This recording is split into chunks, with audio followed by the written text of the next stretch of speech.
Salut, c'est Guillaume. C'est la période estivale, donc je vais en profiter pour faire une petite pause dans la production du format habituel de Course Épique pendant 2 petites semaines. Je vous donne donc rendez-vous pour notre prochain épisode original le mercredi 17 août, avec, comme le veut la tradition, un extrait de l'épisode dès le lundi précédent, le 15 août donc. Mais je ne vais bien sûr pas vous laisser seul au bord du chemin pendant ces 2 semaines. Je vous propose donc aujourd'hui de découvrir un format revisité d'un épisode déjà réalisé. En gros, l'idée est de vous proposer une version en immersion dans la course épique de mon invité. C'est un format plus court dans lequel vous ne m'entendrez pas, mais comme vous vous en doutez, je ne suis jamais très loin et dans lequel nous avons ajouté pas mal d'habillage sonore. C'est une tentative éditoriale que j'avais envie de vous proposer depuis très longtemps, donc n'hésitez pas à me faire vos retours sur Instagram ou Facebook ou par Pigeon Voyageur pour me dire ce que vous en avez pensé. Pour ce premier épisode au format récit, je vous propose de partir à la découverte de l'incroyable défi de l'aventurier explorateur au très grand cœur, Rémi Camus. Rémi a réalisé des défis sportifs et d'aventures incontestablement hors du commun. Il a notamment effectué un Tour de France à la nage en 2018, parcouru le Mekong du Tibet au Vietnam en hydrospeed pendant 6 mois, ou encore traversé l'Australie en courant, seul et sans assistance. C'est cette dernière aventure que Rémi partage avec nous aujourd'hui dans ce format récit. Une aventure de 5400 km, riche en surprises, dans l'outback australien, qui a également été pour lui l'occasion de collecter des fonds pour l'association française du syndrome de Love. Mais je ne vous en dis pas plus. Rémi va vous raconter tout ça bien mieux que moi. Bienvenue dans ce nouvel épisode de Course Épique au format récit. Mais vous voulez faire quoi en fait ? Traverser l'Australie en courant, tout seul, sans assistance, et porter le nom de l'association et essayer de collecter de l'argent pour vous. Et en fait, c'est ok. Et il comprenait pas. Il fait, c'est pas possible qu'une personne puisse partir en Australie, courir pour amener de l'argent pour nous, comme ça, alors qu'il nous connaît même pas.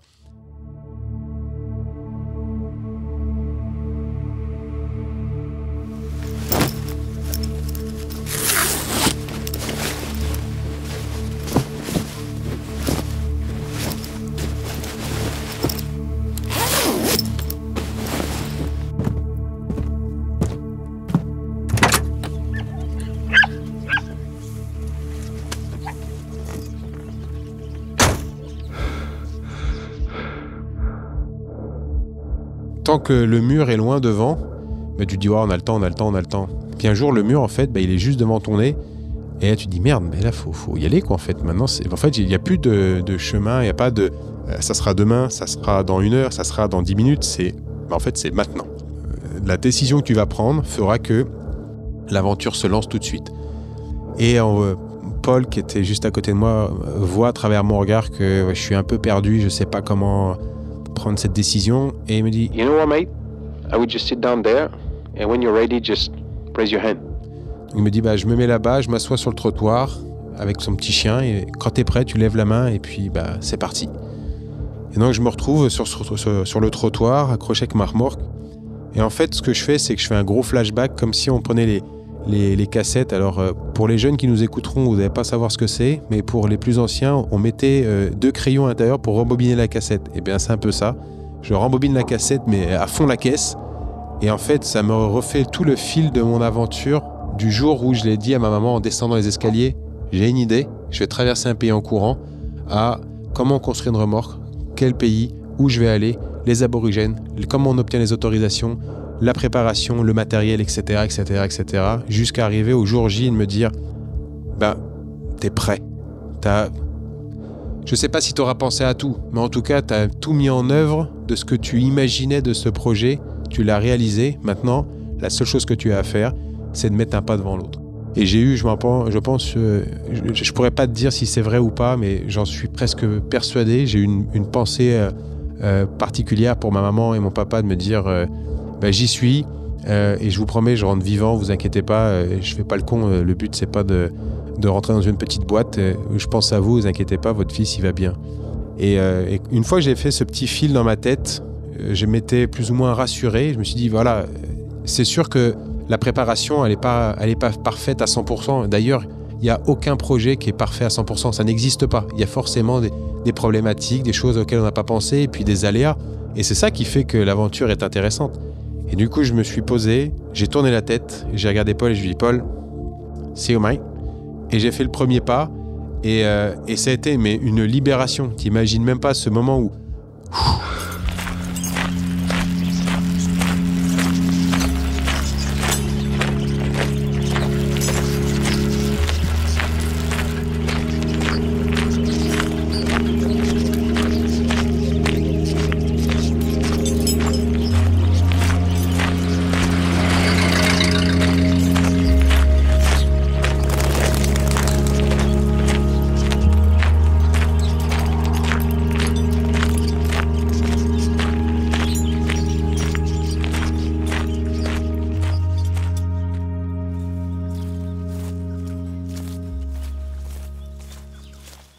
C'est vrai que le mot pragmatique et opportuniste est très important. Quand on est en statique, on peut se permettre de chasser, de cueillir, etc., de poser des pièges. Là, quand on fait de l'aventure en itinérance, seul, à faire un effort important, eh bien, il faut saisir chaque occasion. Donc, moi, je regardais tout ce qu'il y avait autour de moi. S'il y avait des serpents, des lézards, même un kangourou qui était éclaté, j'allais récupérer ce qu'il y avait dessus parce que j'en avais besoin. Je ne savais pas ce qui allait se passer sur la suite. Donc, c'était un mix entre de l'opportunisme, tu vois, de tout ce qu'il y avait autour de moi. Et puis, quand j'arrivais dans des toutes petites bourgades ou des toutes petites villes, eh bien, j'essayais de faire le plein avec des choses assez basiques. Alors, je crois que mon repas quotidien, c'était de la semoule avec des petits pois déshydratés que je rajoutais comme ça dedans. L'avantage de la semoule, c'est qu'il suffit juste de mettre un petit peu d'eau, mélanger avec quelques épices, et tu laisses la boîte fermée hermétiquement en plein cagnard. Et en bout de 10 minutes, c'est cuit, c'est prêt, tu peux manger.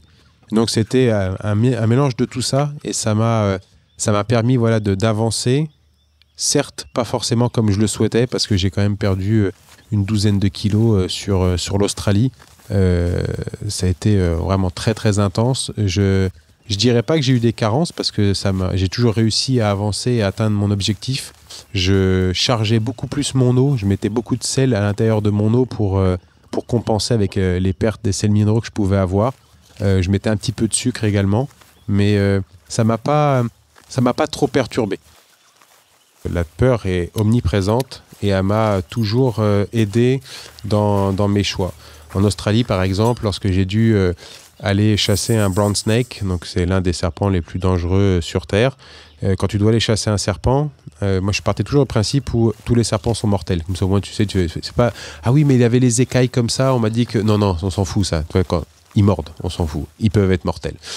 Mais là, entre le voir sur un papier, tu sais, ok, c'est comme ça, j'ai compris le truc, et le voir en vrai et qui bouge, et tu te dis, il faut que je l'attrape pour le manger, bah, c'est pas la même chose. Et en fait, la peur t'envahit, et en fait, c'est une peur, c'est une bonne peur, parce qu'elle est là pour te rappeler où est-ce que tu es, ce que tu fais, que s'il y a un risque à prendre, bah, tu es au courant de ce que tu fais, et surtout, tu es au courant que si tu te fais mordre, les secours vont mettre un certain temps à arriver, et que au mieux tu vas perdre la jambe ou le bras parce qu'ils vont te le sectionner, parce que ça sera complètement pourri si tu veux, ou alors tu y laisses la vie. Donc la peur est là et elle est présente, et on en a besoin pour justement se poser les bonnes questions.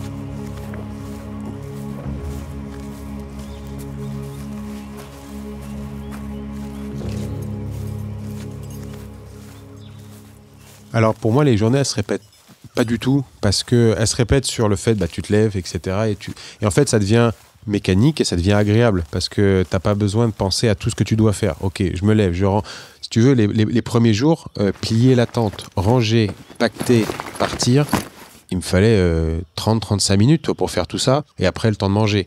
Avec le temps, je prenais 5 minutes pour tout plier, tout était rangé, et manger, je mangeais pas du tout. En fait, je partais et je commençais à courir tout de suite pour me lancer dans le truc, dans la dynamique. Et après avoir couru 1 heure, 1 heure et demie, je m'arrêtais pour manger. Mais j'avais déjà pris une dynamique. Et ça me permettait dans ma tête de me lancer. Mais après, le fait de courir, eh bien, tu vas suffisamment lentement pour découvrir les choses, et suffisamment vite pour apprécier également. C'est vraiment un mix des deux. Et j'ai pas perdu une seule miette de tout ce qu'il y avait. Quand il y avait les lacs de sel qui étaient de couleur rose, mais tu cours et en fait t'as pas la tête en train de regarder la route, t'as la tête qui est tournée sur la gauche en train de regarder les lacs qui étaient là, tu fais oh, c'est trop beau, et tu cours et tu observes tout ça, tu observes la faune et la flore. Les gens que je croisais en voiture ou en véhicule me disaient mais il n'y a rien dans le désert, franchement il n'y a rien de plus chiant que de traverser la côte est à la côte ouest. Je dis oui, parce que vous roulez trop vite et vous n'avez pas le temps d'observer les choses. Je vois des serpents tous les jours, je vois des gros lézards partout, je vois des blue tanks, c'est des petits lézards qui font à peu près 30 cm, qui ont une langue bleue. On voit une vie, une faune et une flore très très importante, avec une flore que je trouvais très passionnante, notamment avec les Ghost Gum Tree, donc des eucalyptus qui ont une couleur de chair au niveau du tronc qui est complètement blanche. Enfin, j'ai trouvé ça passionnant, et j'aimais en fait tous les matins me réveiller et observer cette nature qui était, j'allais dire presque intacte, et sans trop contact d'humain. C'était ça le côté enivrant de l'aventure, qui était bien différent du Mekong et du Tour de France à la nage. Mais c'est vrai que c'était un côté enivrant de se dire « Waouh, c'est l'impression que c'est à moi, c'est juste pour moi. » Et tous les jours, tu découvrais quelque chose de nouveau.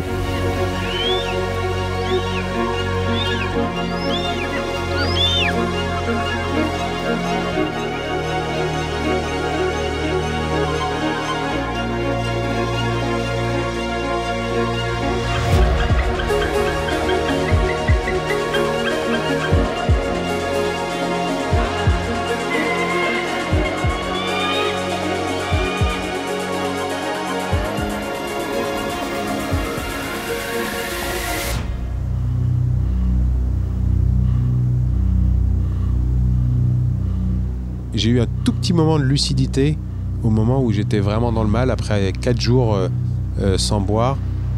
Je me suis retrouvé sur une creek asséchée, il y avait des Ghost Gum Trees qui étaient se positionner sur la creek, et je me suis dit, si il y a des Ghost Gum Trees, c'est que forcément, en dessous, il doit y avoir de l'eau. Et si c'est une creek asséchée, c'est que de temps en temps, ça doit se remplir d'eau à cet endroit-là lorsqu'il y a des précipitations. Donc je me suis arrêté, j'ai commencé à creuser. Et c'est là où on se pose la question, est-ce que je fais pas une connerie? Parce que je suis en train de m'épuiser à creuser, mais je sais pas si l'eau elle est à 20, 30, 1 mètre, 2 mètres de fond. Et j'ai creusé pendant 5-10 minutes et j'ai arrêté parce que même le sable ne devenait même pas légèrement humide, il était que sec. Et j'ai dit c'est peut-être une belle connerie.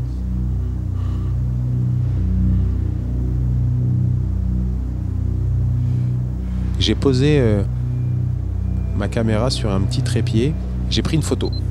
Et je savais même pas si cette photo j'allais la voir un jour. Hein. Parce que pour moi le fait de prendre cette photo en étant souriant, et je me suis dit le jour si je dois y laisser la vie, que je crève là, eh bien les gens vont me retrouver, ils vont retrouver le cadavre et ils vont retrouver mon appareil photo. Et ils verront la dernière photo qui a été prise et ils verront un mec qui souriait et qui était surtout heureux d'être là et qui vivait son aventure pleinement. Et que même si eh bien, ça a été vraiment au-delà de ses limites, eh bien, il a vécu son truc à fond la caisse. Et il faut surtout pas, j'allais dire, pleurer sur lui parce qu'il aura vécu ce qu'il voulait. Et puis d'un autre côté, je me suis dit, bah, si je prends cette photo et que je m'en sors vivant, eh bien, quand je regarderai la photo, j'aurai un putain de sourire, me dire quand même celle-là, c'était limite, on était quand même pas loin. Et donc je me suis remis debout et j'ai fait, il n'y a qu'un endroit où il y a un truc qui est soit à peu près liquide, consommable, je ne sais même pas si le mot est de tel, mais voilà, je me suis dit, voilà, on va faire ça. Donc j'ai pissé dans une bouteille et j'ai secoué le truc qui était de la couleur de l'intérieur de ton sac, orange, rouge, bien dégueulasse, avec une odeur infâme. Et je me suis dit, c'est pas possible que j'en sois arrivé là. J'ai dû faire une erreur dans toute ma préparation. Et en fait, il n'y avait pas d'erreur, c'est juste que il n'y avait pas de point d'eau à cet endroit, il n'y avait pas de moyen de trouver de l'eau.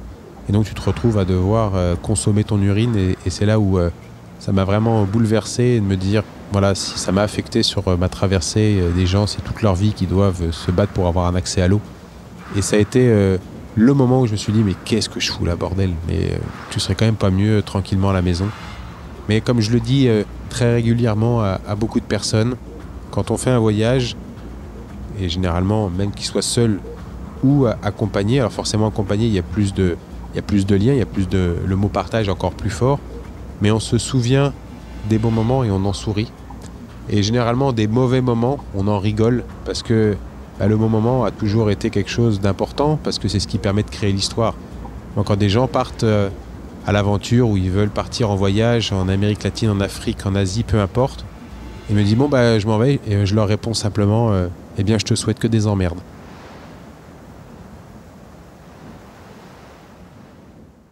Quand tu es en train de monter un projet, et c'est pas uniquement sur de la course à pied, hein, mais quand tu montes un projet, il y a l'énergie déployée pour le faire et ce que ça va te rapporter, la récompense.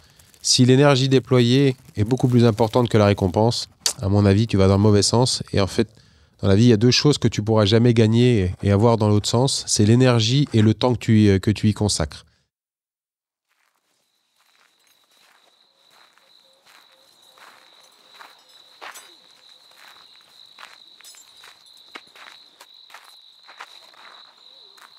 Je rentrais de Kaltukatjala et je repartais sur Yulara, qui est une petite ville touristique en plein milieu de l'Australie, à côté de Uluru-Kalachuta. Et en fait, je prends la dernière portion et je tourne sur sur la gauche pour retourner sur Yulara. Yulara est à une dizaine de kilomètres. Il fait nuit noire. Je suis dans le parc national d'Uru-Kalachuta et j'ai pas le droit d'être là. Je suis tout seul, il n'y a que moi. Et je me souviens de sa voiture qui passe avec un gros 4x4 blanc qui s'arrête. Et là, je vois les feux arrière et ça recule. Et je dis, merde, c'est pas possible. C'est les mecs qui vont venir me dégager d'ici. J'ai pas le droit d'être là. Et elle recule, elle s'arrête et elle est à peu près à 25 mètres de moi. Et elle ouvre la porte et j'entends un Rémi Camus. Et là, c'est ouf, tu vois. Faut vraiment planter le décor. T'es dans le désert. Donc je me fais presque un tour sur moi-même, genre Yes, it's me. Et tu te dis merde, il y a quand même quelqu'un dans le désert qui crie ton nom. Et tu connais personne, tu vois. Et elle s'approche de moi, tu vois les phares de la lumière qui éclairent la route, qui éclairent le bas de mes jambes, et tu la vois avancer tout doucement, et elle fait « Angela !» Et on se prend dans les bras, je fais ça fait des jours et des jours qu'on me parle de toi, et je sais que c'est la personne qui a réussi à ce que je puisse entrer dans la communauté de Mutijulu, et c'est juste extraordinaire de la prendre dans les bras, et je m'appellerai toujours de sa phrase, et elle me dit « You smell strong !»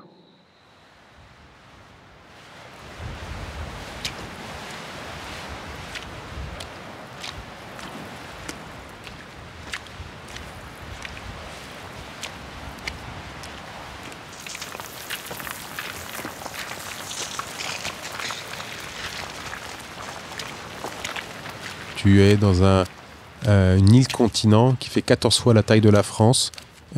On part sur un climat continental méditerranéen. Après, tu attaques sur un climat semi-désertique. Et tu arrives sur le top end, Darwin, où tu as ces deux saisons, un climat sec et un climat très humide. Et tu n'imagines pas, en fait, quand tu dis humide, tu dis il pleut un peu. Non, c'est humide, vous allez voir, il pleut. Et en fait, j'étais à peut-être quelques cinquantaines de kilomètres de Catherine et je m'arrête sur une petite aire de repos et il pleuvait, c'était pas possible quoi. Alors que on va dire un mois avant, c'était le désert, c'était très aride. Et un monsieur vient vers moi et me dit qu'est-ce que tu fais toi? Je dis moi je cours et je m'en vais à Darwin, je finis mon aventure. Et alors je t'annonce qu'il y a un ouragan qui vient de s'abattre sur les côtes de Darwin et qui descend sur Catherine. Et pour moi je dis ok. Oui, c'est bien. De toute manière, j'ai pas le choix. Moi, je continue. La route, elle est tout droit et je vais pas m'arrêter à 400 km de l'arrivée parce qu'il y a un soi-disant ouragan.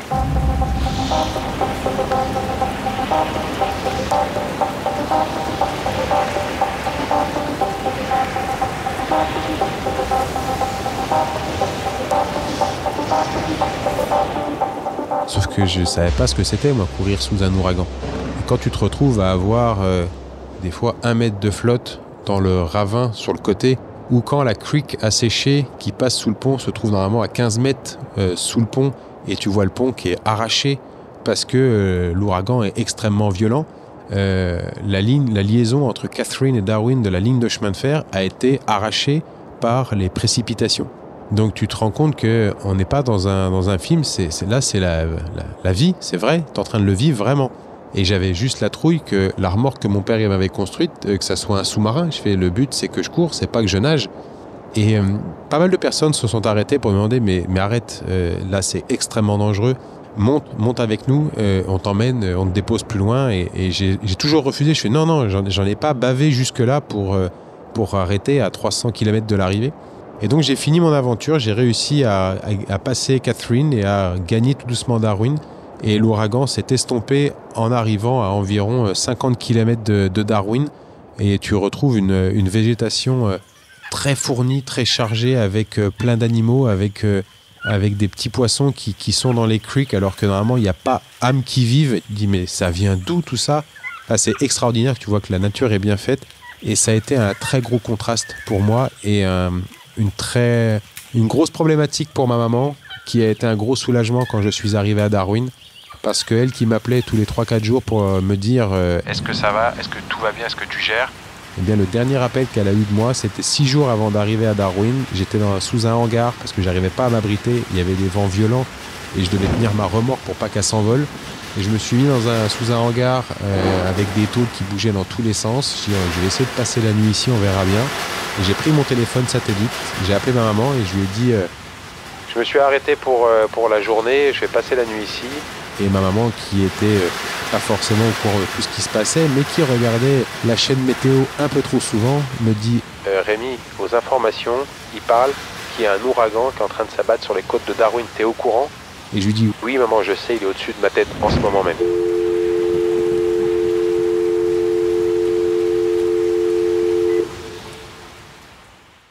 Et ça a coupé à ce moment-là.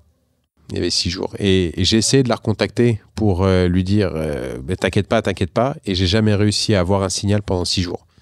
Donc j'imagine dans sa tête ce que ça devait être comme calvaire de se dire bordel, il est où? Est-ce qu'il est vivant? Et c'est la première personne que j'ai contactée lorsque je suis arrivé à Darwin devant la State Library, c'est ce que je voulais. Et je suis arrivé sans... tu vois, c'est pas la course... où c'est pas l'UTMB où tu as toutes les personnes qui sont là pour t'applaudir. Là, tu arrives et il n'y a personne, tu es tout seul. Tu arrives devant la State Library et puis c'est un échange qui est un peu particulier parce que tu regardes la bibliothèque sur laquelle tu voulais arriver. C'est ce que je voulais arriver devant la bibliothèque et tu la regardes et en fait, tu échanges avec elle dans ta tête, te dire je suis devant toi, j'ai fait 5400 km et je suis arrivé en courant devant toi. Il y a plein de choses qui passent, mais la première chose, c'est juste, je suis super heureux de l'avoir fait. C'est déjà fini, malheureusement. L'aventure est finie et c'est même triste de se dire, faut tourner la page maintenant.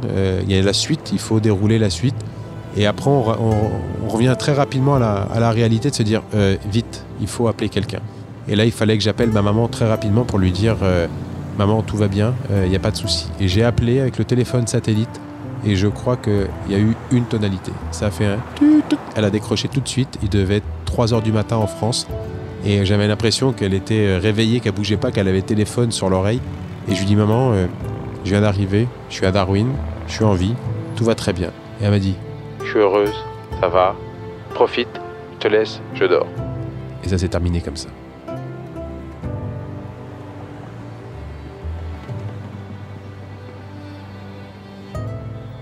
Elle m'a appris l'humilité, elle m'a permis de prendre conscience que l'être humain est capable de faire de belles choses quand on s'en donne les moyens. Quand on se pousse un petit peu dans notre retranchement, on arrive à faire de belles choses. Ça m'a permis de me rendre compte qu'il y avait d'autres personnes qui vivaient différemment, notamment les aborigènes, avec un rapport à la terre, un rapport au vivant qui était très différent du nôtre. Ça m'a permis de prendre conscience de l'environnement dans lequel j'évoluais, de me dire la nature est belle mais elle est très fragile, et ça m'a permis de me rendre compte aussi de l'amour des gens qui te portent et qui te donnent sur ce genre d'aventure. J'ai reçu de l'aide, je ne sais pas combien de centaines de personnes qui m'ont tendu la main juste à un moment donné pour me donner à boire, à manger, à des moments où je ne m'y attendais pas du tout, et même eux, ils ne savaient même pas que leur petit geste anodin qui était ridicule pour eux me mettait du baume au cœur et plein d'étoiles dans les yeux. Et je pense que c'est tout ça qui m'a permis de me rendre compte que l'humanité était belle et que voilà, il y avait de belles aventures à créer, à co-créer avec plein de personnes.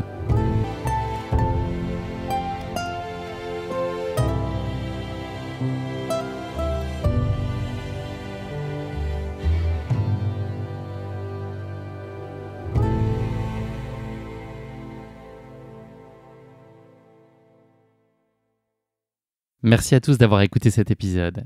Si vous l'avez écouté jusqu'ici, c'est qu'il vous a probablement plu, alors n'hésitez pas à le partager autour de vous et également à vous abonner, à noter et à rédiger un avis sur votre plateforme d'écoute favorite.